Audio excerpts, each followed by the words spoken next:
Yes, hi. I would like one division with completely wild matches and a leaderboard that makes absolutely no sense, please. Uh, so one skull division coming right up. Did you want any cheese, fries, anything like that? What to drink? Uh, just fries and we'll do a Coke Light, please. Okay, gotcha. All right, next.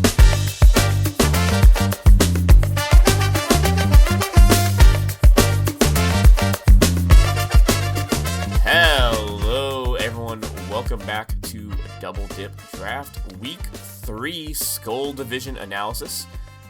I am White Loaf, coach of the Bayou Bellybolts, and I'm joined today by Aurora, coach of the Hoonsbrook Hunters, and by jolly, it has been a week. Yes, it has. Yes, it has. Some very interesting matches. Kind of some. I don't know if upsets is the right word. There's at least one big upset, this week, and yeah, we'll get to it when we get to it. Aside from like upsets, there are also like matches to make you upset. So there are definitely matches that make you upset. Yes. You know, but regardless, we're gonna start with a nice simple match. A nice clean one. We are gonna start off. Oh my god, I blinked with out a so stroke, hard for a second. we're starting off with Spood of the Whoa. Southtown Sandslashers, facing off against Lysander Wolf of the San Antonio Jolteons. Sorry, I think I just had like a complete brain fart. Yes. Looking at the teams, Spood's got the Palafin, Garchomp, Hatterene, Vespiquen, Thundurus, regular form, and Galarian Corsola with the Terra Fairy. Vespiquen's also a Terra Captain. I forgot that is a Terra Ground. True, they're both Terra captains. The Corsola very like infamous from last week, as it almost single-handedly turned a like 5-2 situation into a 2-0 situation. Yep, a nice 20. Palafin, staple on Spood's team, pretty scary though. Like Lysander honestly has like pretty good answers for it. Mm-hmm. The mermaid Primarina, that thing. Can take good hits from it, and Gastrodon is immune to Jet Punch, though it still doesn't appreciate a 160 base power band at close combat. No, it does not. But then Mega Manectric, it can, in theory, outspeed, and with Intimidate, it might be able to live at least one Choice Banded Jet Punch, and be able to just kill it back with, Thunderbolt, or... probably Thunderbolt, actually. I don't think a Volt Switch could kill it from full. Yeah, and Umbreon can probably take one decent water hit and then just foul play back. It probably doesn't kill, but does a hefty chunk. Yeah, worst comes to worst, so honestly, Toxic to put it on a timer. Yeah, so honestly, just by looking at the initial lineup, I don't hate it for either side. I see a lot of potential for plays here. Yeah, absolutely. So without further ado, let's get into it. So leading off with Palafin, just to get that 0 to hero right off rip, and being able to abuse the immunity, the tri-attack. We do lose some special defense, but it's okay because we also disable it, so now we can't have that happen. And I'm gonna be so real. Being able to stay in on Nice Beam this generation is so scary, or this season. We've gotten so many freezes. Yeah, we do see Lysander just sort of clicking moves here, just trying to see which deals the most damage. Granted that they're all 90 base power, so they all deal the same amount.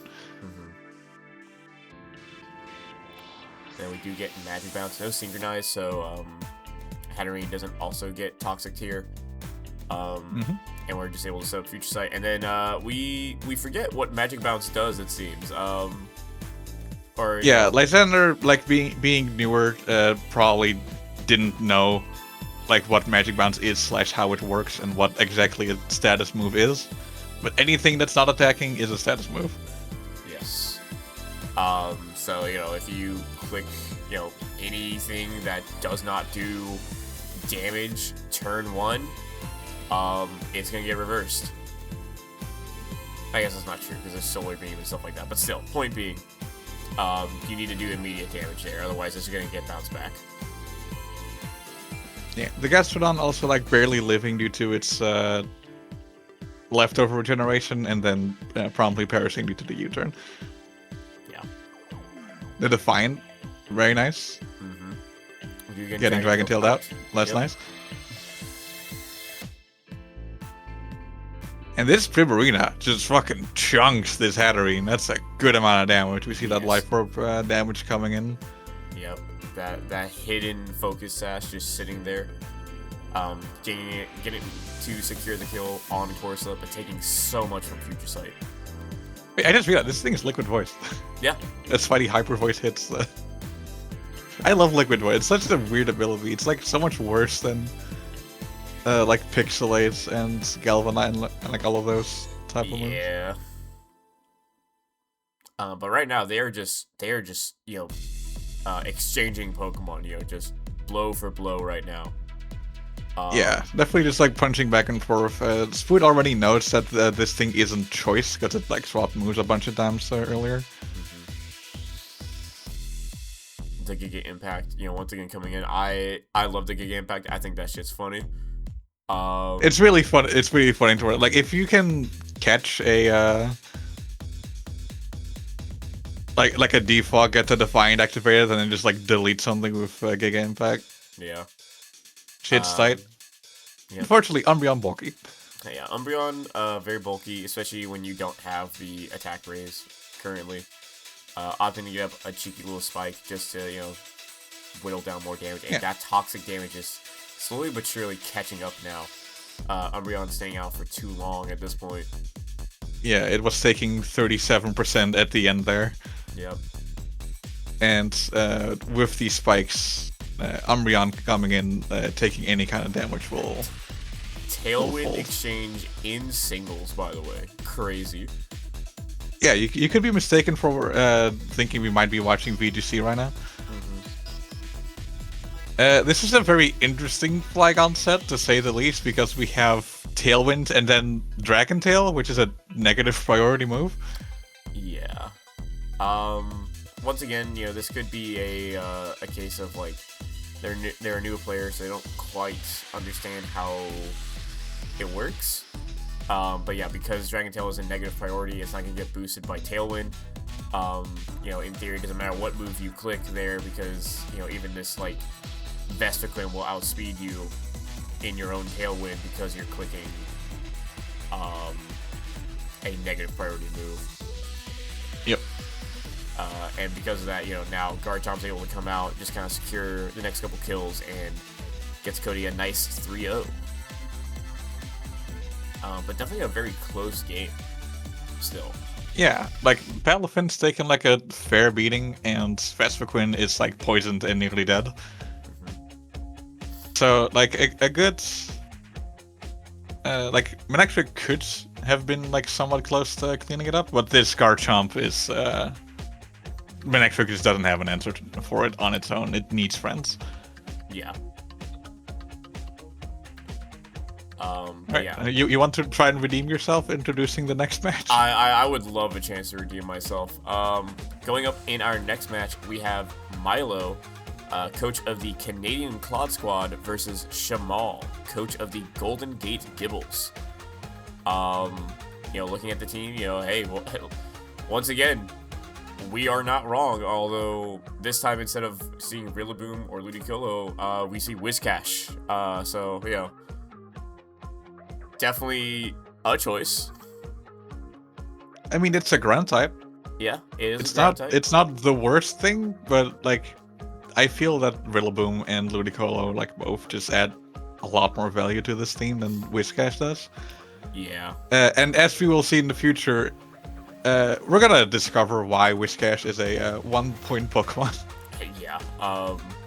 Everyone, I remember seeing Whiscash the first time, yo, Water and Ground, that's so sick. Not knowing that Swampert was also Water and Ground, because I picked Trico.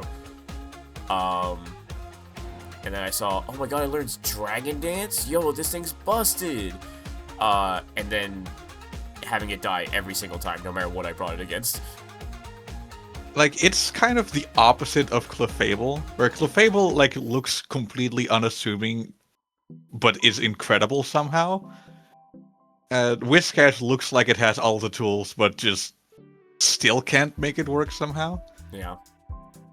And on a second note for this team preview, I see Tornadus Therian, I see Toxapex, and I see that the turn count has suddenly increased by 50 turns. It's a preview for the future, but yeah, absolutely, that is the case. Let's get into it. So, we get Bubukis, we get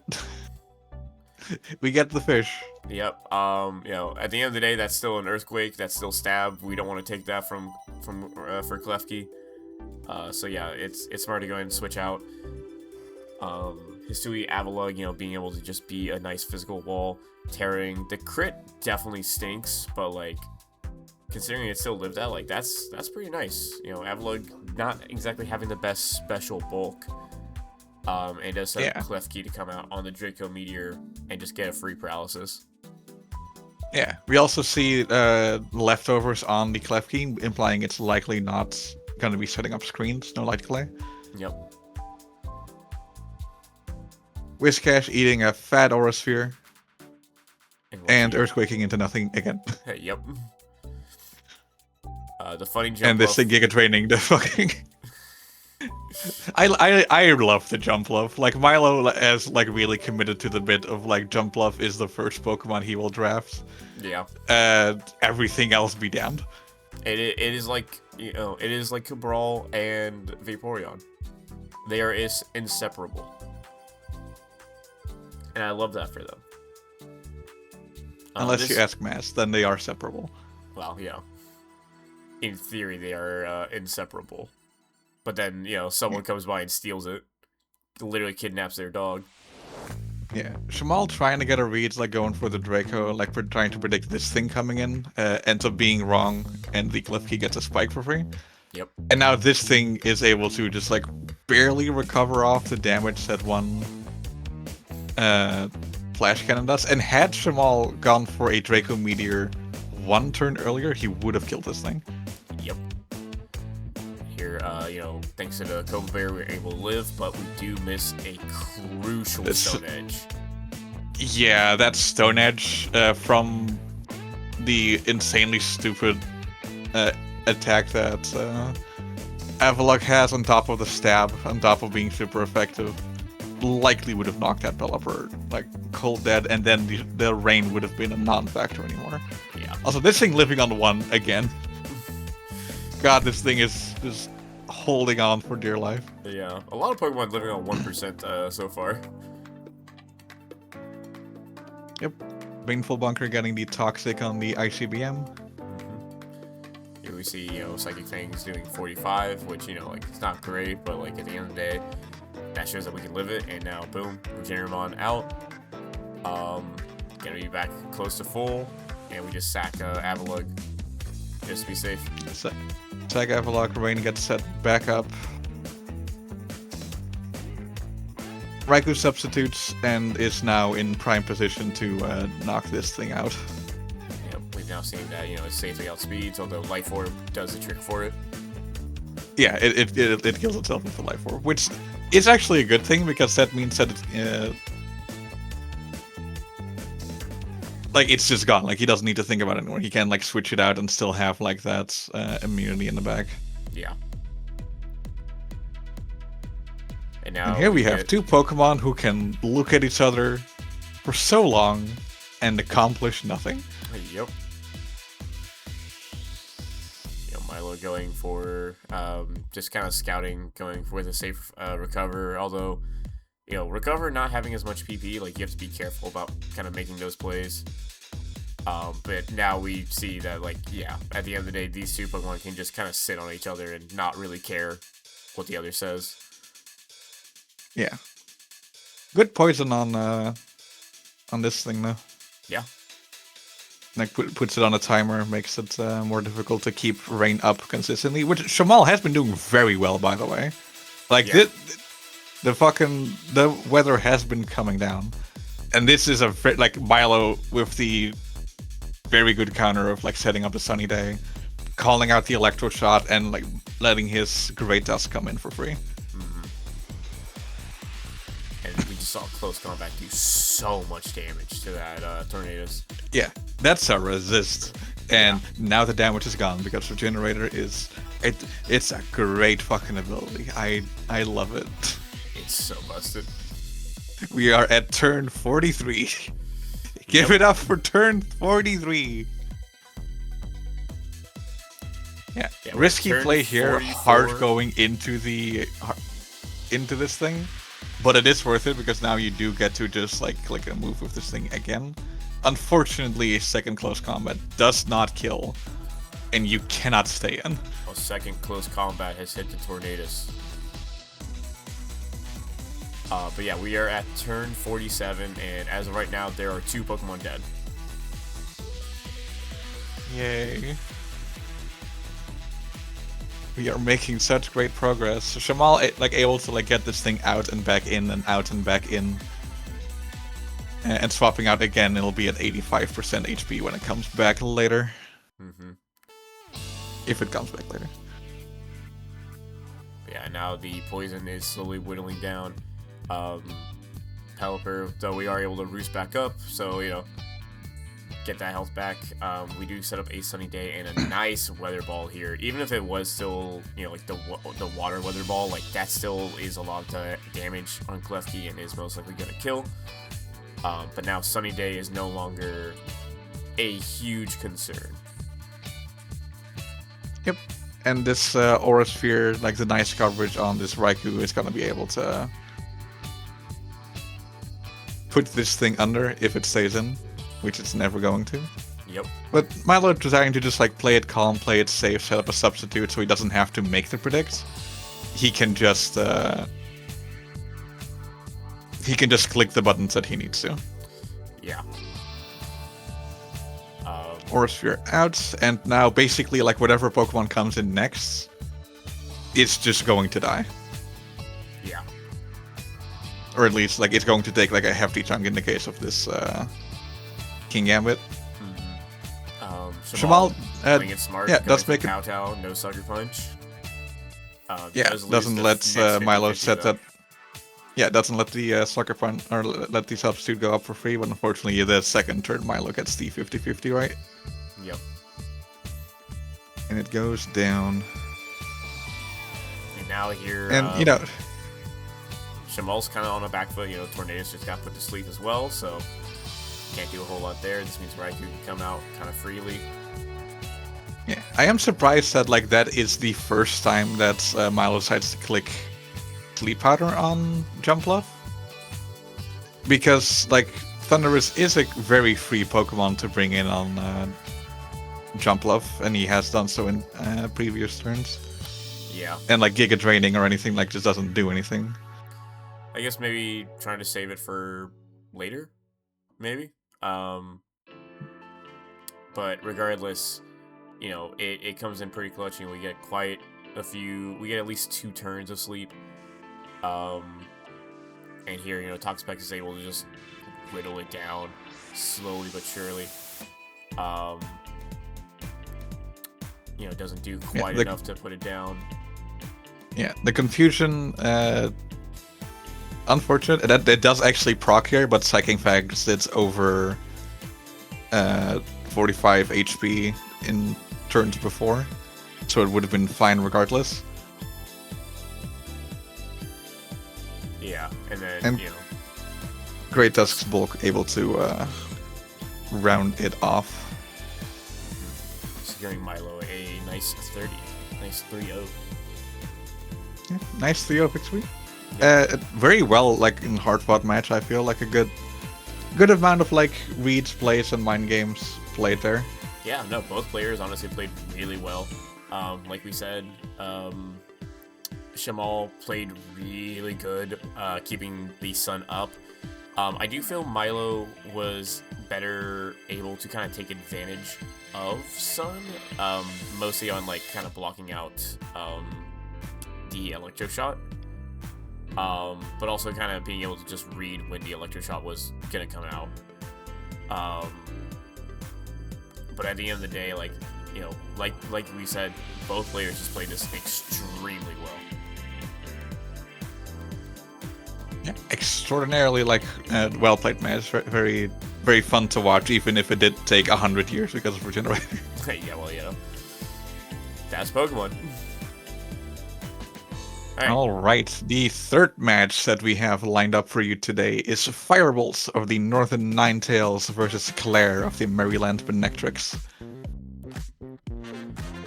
And this one's a doozy. This one is a doozy. This is another one of those kind of blink and you'll miss it kind of matches. It's not quite as fast as some of the matches we had last week, but it might as well be blinding speed compared to the last match, at least. Yeah, there is a lot less in the terms of recovery on these two teams. Mm-hmm. I believe in theory Avalok and Ninetales can do it, and that's it. Yeah, which, you know, Ninetales is never going to run recover because then it has to give up a slot for Aurora Veil, and it can't bear to do that. It needs this Blizzard, Aurora Veil, and then Freeze Dry. Yeah, Freeze Dry. Although Freeze Dry, not really so much here. Probably like something like Moonblast. Although even then. Anyways, let's get into the match. So here, Firebolt does lead off with Nidoking going up against Mega Diancie. Claire, you know, has not been playing Mega Diancie to the best of its abilities so far, but here, you know, at least here it did damage this time. Yeah, and also we see the Shed Tail activate on the Nidoking, so it wasn't trapped by Dugtrio. Yeah.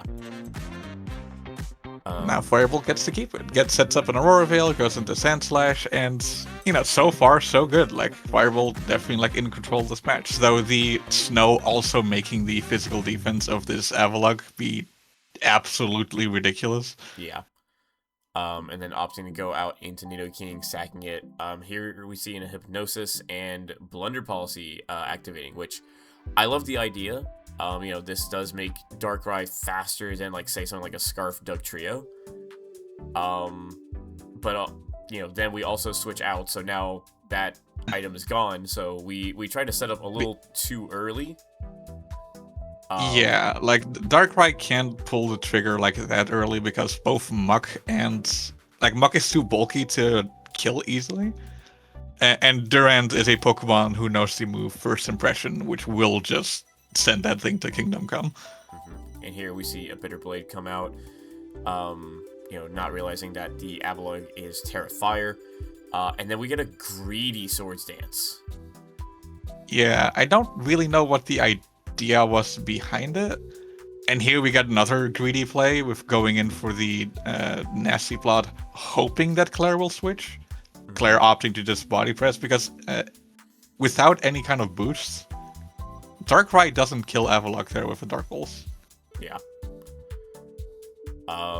And right now we are just on a huge back foot, but we do manage to at least get rid of the Avalok. We're now able to set up Shale Smash behind Veil. And from here, you know, going for more freezing with Ice Beam. I don't know what it is about this season specifically, but like, there's been so many freezes. I don't understand. Ice Beam is a lethal fucking move. Yeah. Luckily for Claire, it manages to break out. Because otherwise, like, this is a huge problem. But the Poison Touch coming in clutch, dealing the last bit of damage and knocking out the Wartortle. With Poison Jab, between Poison Jab and Poison Touch, you have a 51% chance of poisoning on a given turn. Yeah. And now here, you know, we have Durant, you know, we've got +2 attack with Sandslash, like, absolutely can still do it here. But Claire is managing to outspeed even Snow, which means this Sandslash isn't running a lot, if any, speed investment. Yeah, so Claire actually almost lost right there because the Duck Trio can easily be outsped by the Sandslash in snow. She saw the Icicle Spear, so it definitely would have dealt, or like not been stopped by a Sash. And snow ends in one turn, so a safe play Claire could have made right here is go into Dougie, hit Protect, waste that turn of snow, go into Sinistra, waste the last turn of snow, and then back into Dougie to finish it off. Yeah. Instead, Claire very riskily ends up going for the Earthquake, and lucky for her, this Duck Trio ends up being faster than the, like, very uninvested Sandslash. Yeah. I think, come on, I put it down here. You said that we only need 84 EVs to be able to outspeed a Duck Trio. Yes, Duck Trio speeds at max of a positive nature is 372. With 84 EVs, Sandslash gets up to a blistering 187 speed. Is that also and with a positive speed nature, or is that with like admin or something? No positive speed nature. It's just raw 84 EVs are invested. Gotcha. And we have the speed we need to outspeed Duck Trio in snow. Yeah. Which means that it's likely just a like max HP, max attack. Yep. But yeah, still a very close game. A nice 2-0. Can't be too mad about that. Yeah, it doesn't move the differential too much. It is a case of like it was very winnable for Firebolt, and a few questionable plays with the Ceruledge and the Darkrai unfortunately led to Claire like maintaining the upper hand and keeping it until the end, even with the slight stumble. Yeah. Agreed. Alright. Moving on to our final match of this week. We have Not Pimp of the Kracked Kricketunes versus Kui, coach of the Sydney Sylveons. Yeah, so looking at this, from what we understand, there's a bit of shenanigans on Kui's side. There's a bit of power outage, so this is actually the exact same team they brought last week. Yes. So last week, Kui, I believe, scrimmed with Claire to make it this team. And this week, I was supposed to be scrimming with her. Unfortunately, like right when the time came, there was a power outage on her end, so we were unable to scrim. Luckily, due to time zones, the match still happened like right on time, so like no problems there. But Kui decided to just go in with last week's team, which means that everything we know about that team we can apply here. Yeah. Looking at Not Pimp, we obviously have our Bisharp. We have Galarian Articuno with the Terra Dark this time. Bisharp also having Terra Fire. We've got Galvantula and Cinderace for our sticky webs, and then we've got Dashbun, and Ursaluna. Which, looking at Ursaluna, is just such a scary Pokemon. It's already slow, so it doesn't really care about being slower by sticky webs. And it just hits so much of this team. Yeah, it goes incredibly hard into this team, and interesting that we do see Pimp go less hard on the Defiant nonsense team. We do have Bisharp and competitive Articuno here, but I feel those are like the lesser users of it, whereas like Empoleon and Ogerpon are definitely like the big like damage buttons using this strategy. I mean, Galarian Articuno was doing numbers last week. It just kind of had like unfortunate timing against Galarian Corsola. Just not quite being able to etch out that final kill. But the main thing here is like the lack of Ogerpon. Ogerpon hits a lot of Kui's team, it looks like. But that's coulda, woulda, shoulda talk. Let's focus on the here, on the now. And let's see how the match goes. Yeah. So we actually opt to lead with the Bisharp, and then immediately switching that out because, yeah, we don't want that. We don't want that smoke. We don't want to take a random body press and lose out on Bisharp. Whereas here, you know, we have a quad resist. We're able to just click Shadow Ball and just do damage. Yeah, and Kui like basically doesn't really have it like switch into for Shadow Ball. This body press coming in at like the exact moment it needs to, putting a huge chunk in this thing, and then also immediately dying to Headlong Rush. Yeah. And then, you know, we see Rhydon coming out, setting up a Rock Polish. Like, okay, alright, we outspeed now. Ursaluna's low. Going for a greedy Swords Dance, though, we're going to see another Headlong Rush, and that thing's just going to go down. You know, no Terra Water to try and, like, resist or anything, though I guess granted they clicked Facade first. They did click Facade first, and so like not tearing the first turn was actually like a good move on Koi's part. Yeah. Depends on like how aware of it she was also, but you know, it was a good play. The Pursuit trapping this Dragapult, making sure it can't go anywhere. Yep. Good old Pursuit shenanigans. And here we have Milotic versus Dachshund. And the first skull burn that Koi is like getting after last week. Yeah, and a pretty nice one too. You know, Dachshund like being pretty like decently physically bulky. And now that body press isn't gonna be able to do a whole lot.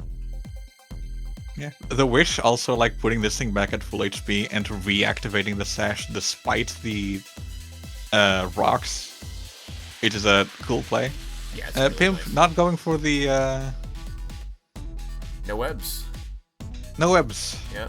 And Kui not realizing big body is an ability. Yeah. Oops. Well Baked Body is a funny ability. Every time you get hit by a fire move, you're not only immune, but you also get +2 defense. You know, the thing that Water Compaction should be. But you know.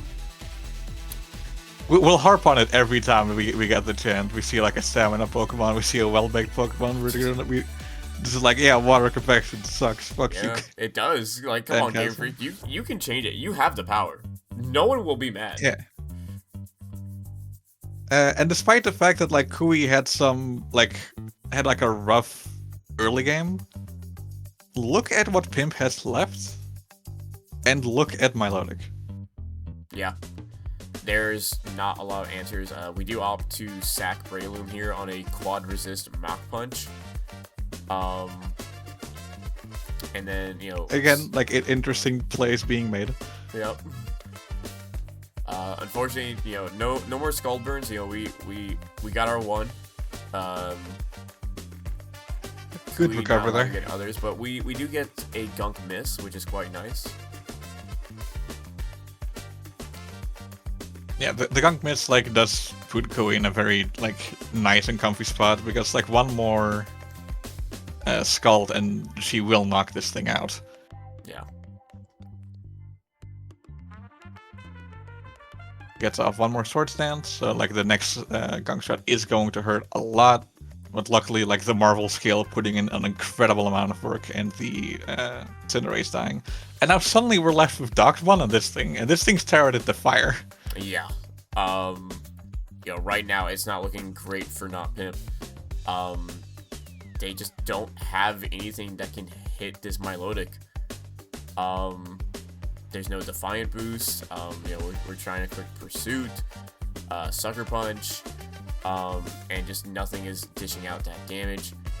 Here we're able to flip turn, go back out into Victini, and here surely we won't click V-Create again. Sure. So, not having learned her lesson from the first time that she clicked it, and realizing that this thing is taking 0 damage, and in fact its defense is actively increasing, we click V-Create, not once, but twice into this thing, so now it's at +4 defense for no reason. This didn't need to happen. This did not need to happen. Now, granted, this thing cannot touch Milotic at all. Honestly, like with a burn and player of its only attacking move, it can't even hit Victini. Yeah. Like both of these Pokemon are basically completely safe. And if it does end up in what will eventually be a Sol, Koei can just swap back and forth between her two Pokemon, and I believe that'll just do it. Yep. Like, she'll win doing that. But up to that point, though, we do have this thing who has Protect, has Wish, has Yawn, which is not doing anything because Milotic is already burned. Mm-hmm. So has a status. And Victini is drowsy, or is already asleep, so it also doesn't do anything there. Yeah, at this point, we are just praying to the Dachshund gods, please, my doggy, protect my bread dog. Yeah, the most annoying part is knowing that this is the same set Victini had last week. One of the moves that it has is Trick. This thing could just come in, trick its Choice Scarf onto this fucking dog, and we can end this. Luckily, a Scald Crit will do the trick, but we stayed here for far too long. Again, it's a case of like looking at a state in which no progress is being made and asking yourself, is there anything I can do to stop this loop from continuing? Yeah. Granted, like Kui is completely safe just staying in and not giving a shit. Yeah, 100%. It's completely an option here, but boy, does it take a while to get anywhere. Yeah, definitely like a good job like recognizing that Milotic was kind of the key here. It doesn't have anything that is threatened by right now. It kind of just sits on Not Pimp's team, especially once Ursaluna is gone. Same with Galvantula. Like the second those two mons are gone, like it's just like, okay, cool, I can just chill out now. Yep, and Kui takes the victory. Not Pimp losing. Losing again. Like surprisingly, honestly, like Not Pimp is a very good player. He's won one of the off seasons and plays pretty consistently well in the rest of the seasons. Yeah. But moving on, we now have our standings to look at. You want to start us off with the first four? Sure. At the top, in first place, we've got the Southtown Sandslashers. Spoods, the only undefeated person in this division at this point. 3-0 at +8 differential. Next up, we have the Canadian Clod Squad, 2-1 at +6 differential. Next up, third place, Golden Gate Gibles, 2-1 with +2 differential. And in fourth place now, Kui, 2-1 with a flat 0 differential. Yeah. And then at fifth place, we've got Maryland Manectrics, also at 2-1, but with a -1 differential. We've got Kracked Kricketunes in 6 with 1 win, 2 losses, sitting with a 0 differential.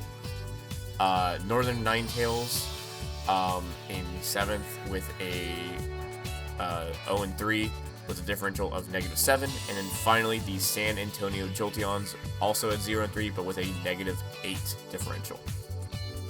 If you would have told me at the start of the season that in week 3 of Skull Division, the Clod Squad, Golden Gibles, and Sydney Sylveons would be 2nd, 3rd, and 4th, meanwhile Claire and Pimp not even qualifying for playoffs currently, I would not have believed you. That sounds insane. Yeah. It is kind of But nuts. credit where credit is due. Like, games are being played very well. Both of Claire's wins have been extremely marginal, and the loss she took was a bit bad. Mm-hmm.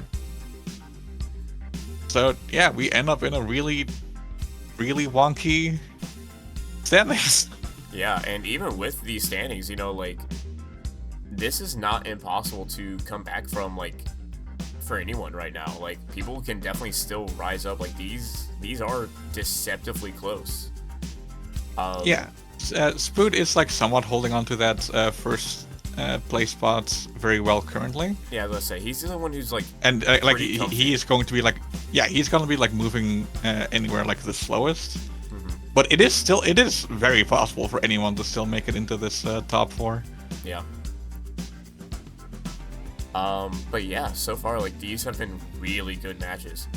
I think with that, that is all the time we have. Thank you guys so much for watching. If you want to see the recaps of the other divisions, I will be helping Spood with the Magma division. Aurora, where can they find you?